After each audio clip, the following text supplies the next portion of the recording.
of the three beverages. The intoxicating part is always the same substance, ethyl alcohol. You need a drink to have fun. I do now. Do you ever take a drink in the morning to relieve a hangover?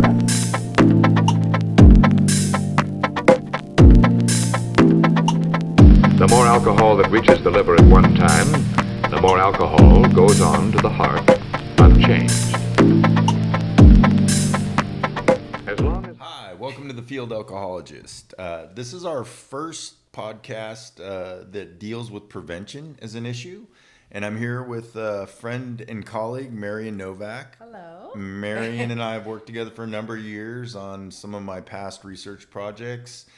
And I'll let her kind of explain her background in a minute. She's basically one of the foremost experts in the country on what's called Responsible Beverage Service. And that's something I don't think a lot of people who aren't in the alcohol field know much about.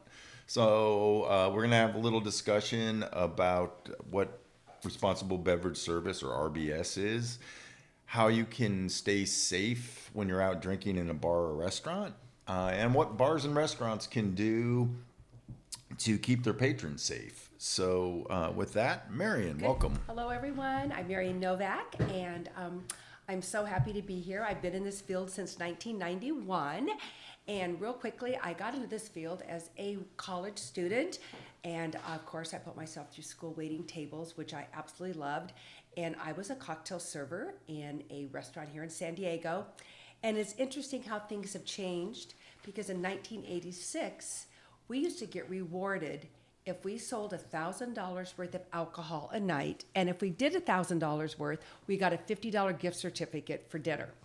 And being the kind of person I am, I would get people totally hammered and put them on the road. And I remember driving home myself at 3 a.m, and I used to think, there's something wrong with this picture. There's got to be a way to sell alcohol responsibly without getting people so drunk, with it's still making money for the owners. And that's when I became passionate about it and got this field after I graduated in 1991. And I've been in it ever since. And Responsible Beverage Service is the sale and service of alcohol and serving it responsibly and being trained on how to check IDs, how to cut people off, the alcohol content of the alcohol you're serving, how many drinks should you give someone at one time, having the right security there, all of that to do with alcohol service, because here in California, it's not mandatory for someone to be trained if you're selling alcohol. It's amazing. Is there other parts of the country where this is mandatory? Yeah, or there's about 11 states there is. Okay. I think Oregon probably has the best program for the whole state, but it's interesting. We looked at Oregon for California. The entire alcohol licenses in Oregon, the entire state is the same as San Diego County. Right. And So it's so... And there's what, 5,000 licenses in San Diego? Yeah. So it's interesting. So really, San Diego County is the size of Oregon. So Right. And we're taking that on. And San Diego really does, compared to, I have to say this, the other parts of California, we're the leader in responsible beverage service. Our owners and owners and managers of these businesses really care about their people, and a lot of them do have them trained voluntarily. Right. That's what our job is, to go out and promote that, to set the classes up and make it easy for them to go to. Right. Now, can you talk a little bit about what the training entails? Like when you go into a bar and there's servers and bartenders, what does it kind of look like when you're training them? Okay. You know what? We train them. We get them out of a bar. We used to train them in bars. Okay. But the problem is that people would be, bringing liquor in, and people would be going in and out, and there wasn't a much attention span. So we decided to put it in a hotel. So we train them now in a hotel, and it's a 4-hour class, and they need to do it every 2 years because laws change every January, and we want to make sure they know what the new laws are. And, basically, we talk about physiology of alcohol, making sure there's food service. Like, let's say a bar has a kitchen, and they close the bar, this is really true. They close at 10 o'clock. Right. And then the bar stays open till 2. Right. And then people, young people don't even like to eat till like they're 11 or 12. So they leave the bar and they go to the local taco shop that's open 24 hours. Right. So you're losing your customer. So we're trying to train bars, say, leave one cook on, have 5 items on your menu, quesadillas, nachos, whatever, and serve serve food till 1 o'clock in the morning so you can take care of it. So have food service. Make sure that your non-alcoholic drinks are reasonable. Right. Promote Right. them. Promote them. When you see a group of 4 people, you can walk up and we'll have the servers to say, hey, who's a DD here? And if you're the DD, let's give you a non-alcoholic beverage. Let's make sure we get you home safe. Right. Yeah. We have a guest. Guest here. Another guest. That is, what's it, Rocco? Or no. Han agrees. All right, there you go. There you go. So it's really, really important, I feel, that every server, and it empowers the server, because if you know what the laws are and you know what your job is and you have your owners supporting you, you can cut people off. Right. Yeah. Do you see differences in different types of establishments? Like, there's college bars, there's kind of your sports bar, your chains, and then there's your neighborhood drinking hole. I mean, Yeah, those are called license 48s. That means they don't serve any food. Okay. They open at 6 in the morning and they close at 2 in the morning. You mean those? Yes, those places. That are those licenses are worth a fortune because ABC no longer sells them. Okay. And if you have a license 48, it's like gold because you don't have to have a kitchen and you're open, 17 hours, 18 hours. And when the bar owner passes away or something, does someone else get to buy that, or do they just die off? The license, not the bar. Oh, people will compete for that. Oh, Okay, pay yeah. big money for that. Okay. But usually it stays in the family. Yeah. Because It makes so much money. It makes right. so much money. Yeah, Right. because they open at 6 in the morning, and they're ones that have the marinated eggs on the bar, and they might have a pretzel, but Right. Bag of chips behind the counter. yeah. But it's interesting. Those bars do not have as many DUIs coming out of them because they're local bars. The managers and the bartenders know them, the people in Right. there. So they go, that's Joe. Oh, we know. We'll call him a taxi. We'll get him home. So they take care of their people in there more than the bigger clubs. Right. That have people coming in and out. They don't know. That's it's definitely interesting. What about chains like TGI Fridays or I'm not throwing them under the bus. I'm just saying, but those big kind of national chains, do they do anything nationally or does that vary? They absolutely. Okay. The bigger chains all have a responsible beverage service training in place. Sometimes I don't think some are as good as some. They're usually like an hour and a half long, but they usually have something in place. Because you know what? The license for a restaurant or hospitality is their lifeblood. Right. And if they lose that, Right. they've lost their... Right. So that's a good kind of segue. And what are some of the things that bars do to get themselves in trouble? I mean, how do you lose a license? Okay, the main way you can lose a license that I've seen here in San Diego County is selling to underage and selling 3 times. You're going to lose your license. Okay. First time you get a fine. Second time you get a suspension. Third time, depending, you can lose your license. Right. Also, drugs in your bar, prostitution, B-girls. Yep. B-girls are still, believe it or not, B-girls are still around in South Bay. And what's a B-girl for the people that don't know what a B-girl is? Well, it means bar girl, and Okay. that means the owners will pay an attractive girl to sit at the bar to entice people to come in, and then people buy them drinks, and it just kind of keeps the whole, ambiance going, and that keeps it more interesting. And then they're spending more money on this girl that's sitting there, and little do they know that they really were brought in by the... Right. And that's against the law. Right. Yeah, Right. yeah. So, but I think drugs are probably one of the biggest reasons if they go undercover. And do you think that that's more in clubs and kind of dance places, or is that just like kind of across the board and different? Yeah, every segment of hospitality has the drug that's most in the club scene. Of course, it's cocaine. Yep. I don't want to say anything, but meth is still large in some areas. Yep. So you've got the meth bars. We call them tweaker bars. Yep. And then so yeah, they're around. So if they go undercover and they see drug use, that's they can lose their license immediately. Right. And then in terms of enforcement, we should probably let people know how. So there's the alcohol beverage control in every state, or Right. some variation of that, which is Right. the state licensing agency that also enforces alcohol laws. Right. And then locally, you'd have the Vice. You have the Vice, San Diego Vice, And- all the Vice, the Vice, San Diego Vice, Yeah. and all the local sheriff police all have their own. Right. And they sometimes they do, work together Right. closely with the ABC and go Right. undercover. So an ABC officer looks like you and me. Right. Dresses like us, goes undercover and to see what's happening Right. And in general, if I remember, it's been a while since I've done this research, but there wasn't a whole lot of ABC officers for California, and I'm sure that's not different in other states. Yeah. Yeah. Yeah. I think for the whole county, we have maybe undercover 7, 8 people. Yeah. And it's And that's on. more than it was. Yeah, it does. The Yeah. budget has increased and it's complaint driven. Yep. So if you call up the ABC and say, I think this bar's putting a lot of people out drunk, or there's been a lot of fights, you Right. need to go check it out. Yeah. Right. Right. And we do something, as you know, here in San Diego County called the Place of Last Drink Survey. Right. Which is an amazing tool, because when people are arrested for DUIs, we give them a 25-question anonymous survey at the program, and we ask them where they were drinking last. And it's very confidential. I get the information, and then we can work with the bars that have, so many identifications. Right. Yeah. And, the bars want to know this most of the time. Right. Right. Yeah. Well, and then I'm sure there's a little bit of the bigger bars are going to have more people just statistically, right? You got, if you got 20 people in your bar every night, you're not going to have as many hits as.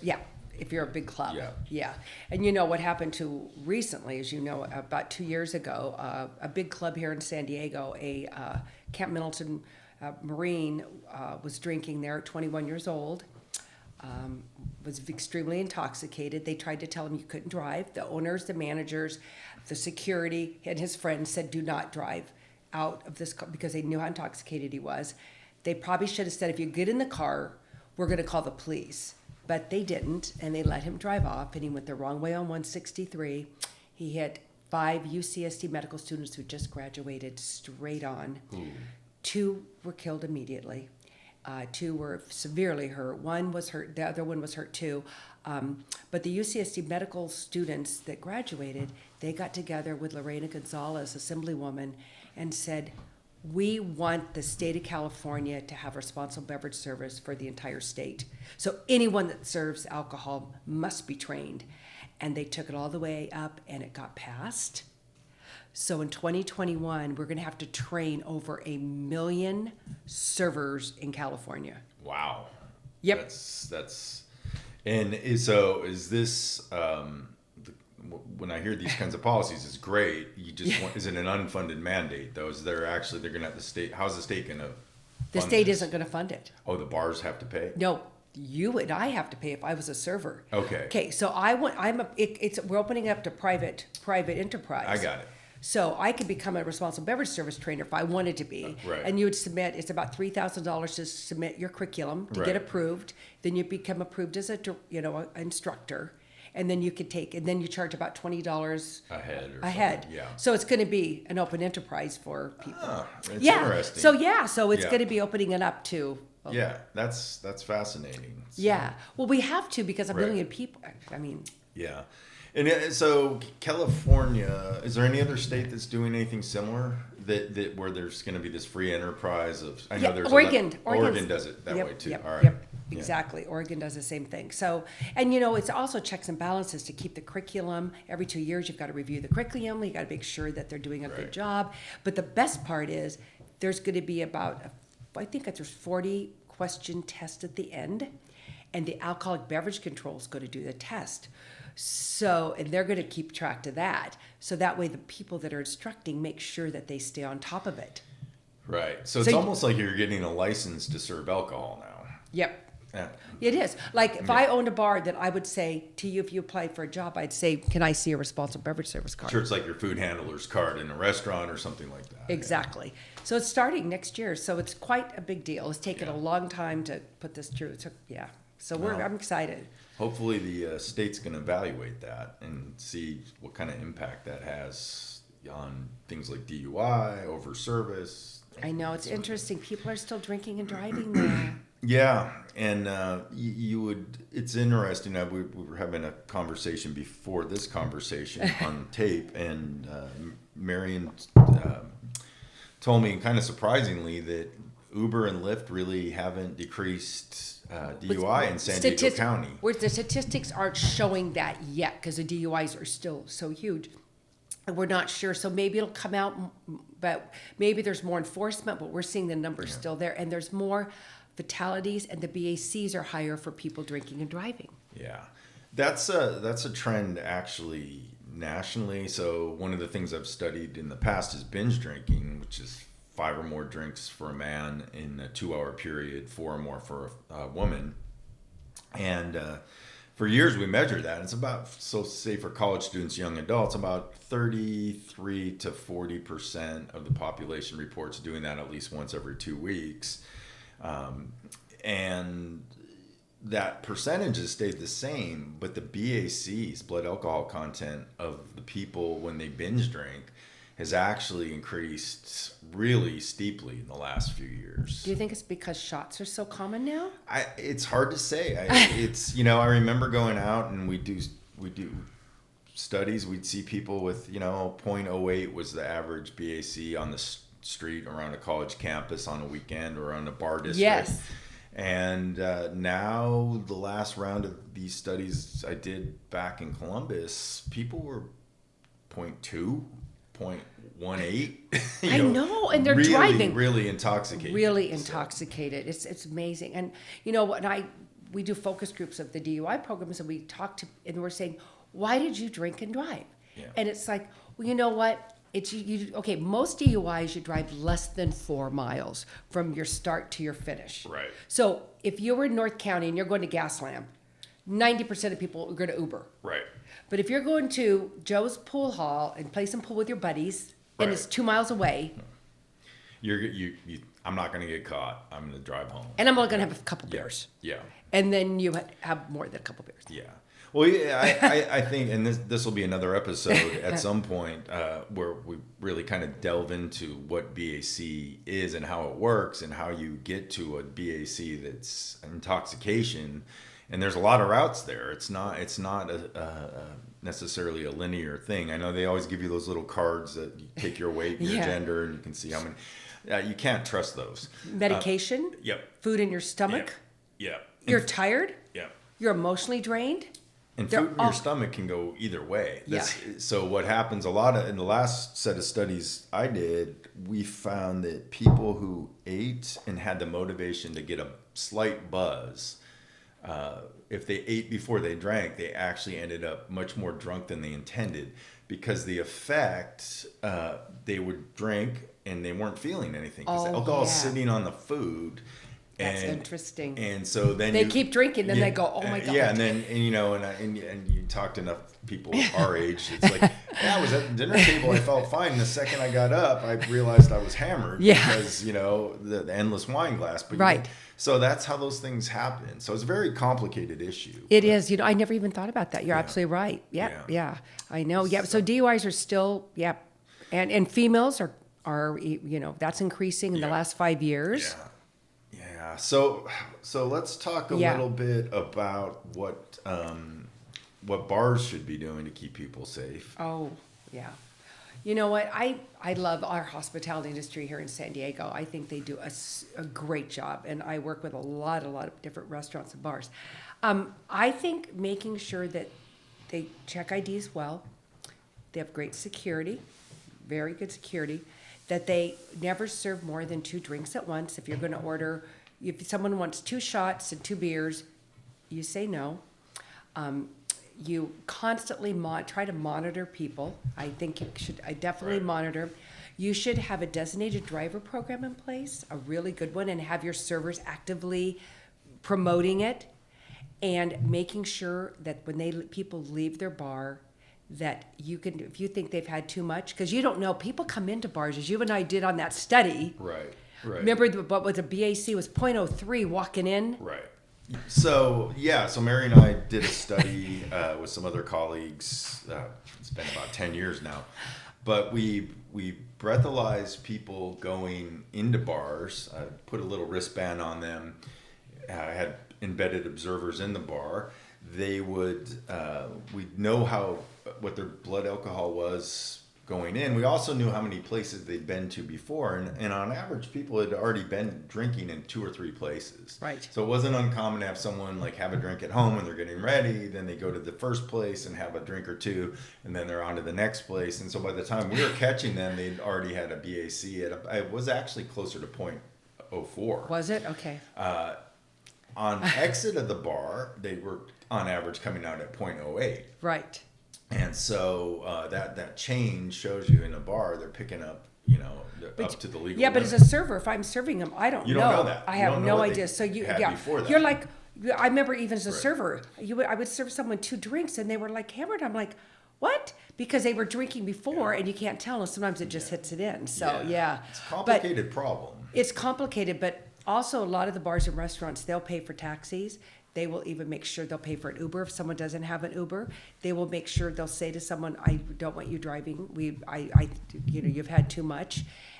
Security to me has the most to do with reducing DUIs because they see people coming in Yep. and they see people coming out. And they interact with them when they're checking IDs. Absolutely, Right? they do. And the server has so much because if I sit at a bar and I'm ordering 6 drinks in 2 hours, they better take a watch me because I have 6 drinks. I'm going to be drunk. Yep. And they should kind of reduce that. So Right, yeah. right. And I always say offer them something non-alcoholic. Let's slow down a little bit. Right. Right. What about what do you say to bar owners who are convinced drink specials make them more money? Yeah. Fortunately, that trend has it's changed in the last 10 years. But like Good. when you go to happy hour now, you think about happy hour is more about happy hour food. Yes. And you yes. might get $1 or $2 off a beer or a wine. But it's not 50 Not cents anymore. yeah, and it's not two $2. for ones. Yeah. There's a few bars that still do that, but most have realized why are we giving our alcohol away? Right. We might as well. The people are going to still come. Yeah. Yeah. Well, that was actually one of our findings that people would go out with a set amount of money to spend, especially young people, and they'd spend it whether the drinks were $2 or $5. They spend the money, so the bar owner is going to get more money by selling less alcohol. If they price it right. Right, and you're really renting space in a bar. Right. So why not charge them? Right. So bars have realized, wait a minute, I can also reduce intoxication because I'm not giving them 4 drinks for $10. Right. I'm giving them 2. Yes. Yeah, and they're still there to socialize and yeah. Yeah. And let me. This will be a whole other podcast too at some point, but I'd like your take on is the craft cocktail thing changed the way people drink?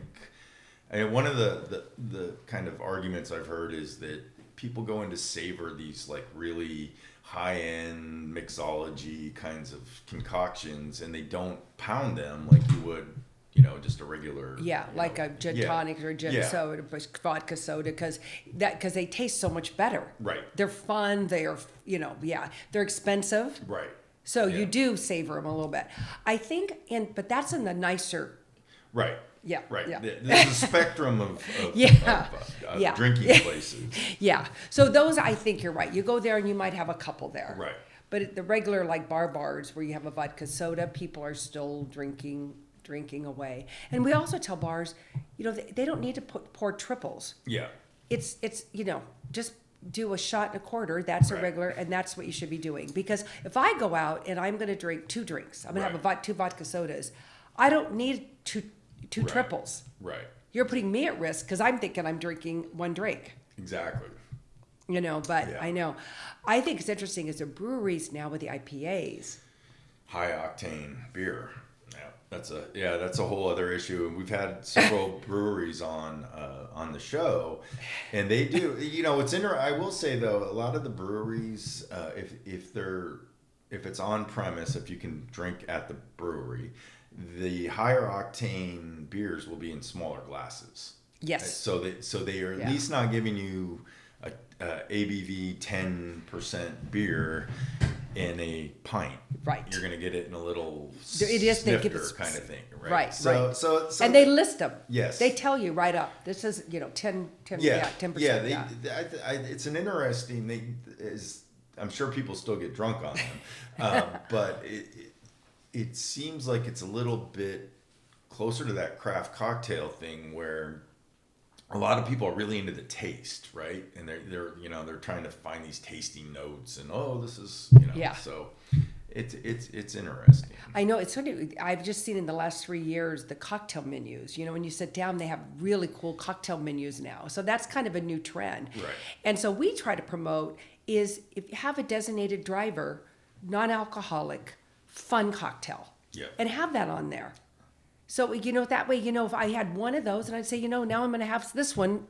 Right. And it's still going to taste good, but, Right. I Yeah. won't. And I'm driving, so I don't, Yeah. Yeah. And how about, let's flip it. What can bar patrons do? People going out, what can they do to keep themselves? You know what? My attitude is after being in this field for so long, and I've seen too many people that go, I only was going to go out for one drink, so I drove my car. I'm going to go out for 2 drinks. That's all. I drove my car, and then they have more, and then they get a DUI. If you're going to go drink, just take an Uber and have a DD. Why even risk it? Why even worry about it? There's just no reason to drink and drive any longer. Right. Yeah. There really isn't. Uber will pick you up anywhere, and you could have a DD. Getting a DUI, people think it's just like a one-time, you pay this amount of money and then it goes away. DUIs, $10,000 to $15,000, stays on your record for 10 years. And if you applied to want to be a lawyer in med school, law enforcement, you have a DUI on your record, they won't even accept your application. Right. It is insane all the things that happens to your life. It kind of destroys your life. Sure. Yeah, absolutely. And people, if you, so my attitude is you're going to go drink, just don't drive a car. Right. But you know what? People still think, if you have one, what can I say? We have 0.08. I know there is a movement trying to push it down here in California to 0.05. Yeah. So the minimum in the country, for those of you who don't know, is 0.08 to qualify for traffic, for federal Funding. freeway funds. And so there was a time when the blood alcohol could have been 0.10, and I think even higher, like Montana, I think had 1.3 or something. So, and so then they all went to 0.8, but you can actually have states that have lower. Is there any states now? Utah has 0.05. 0.5. So, and for And most people, that's about 2 drinks. Yep. And For me, my size, 1 drink. 1 drink. Yeah, I would never. And they're showing that if you know a 0.05, that's intimidating. You're like, so is that 1 drink or 2 drinks? And maybe Yeah. I shouldn't even do that. So, Right. so it could reduce it, but I can tell you right now, the hospitality industry, and I understand it, does not want this law to pass. Right. Because Yeah. it could affect their bottom line, because they want people to come in and have a few drinks, but just Uber and left. Right. Or have a DD. Right. Yeah. Right. Yeah. Well, Marian, thanks. This has been really interesting. I don't know, is there anything else you want to cover on RBS? I think I think we're doing it. I there. know. Everything's going great. I'm excited about 2021, seeing how that's all going. I've been very involved in the curriculum and getting it going, and I work closely with the military and working with them with the DUIs. And if you're going to go out and party, just don't drive your car. I drink, but I never drive. Right. Good advice, Marian. Thank you, If you John. like this episode, please subscribe. We're on YouTube. We're on Podbean. We have an Instagram feed. And so if you like the show, please subscribe.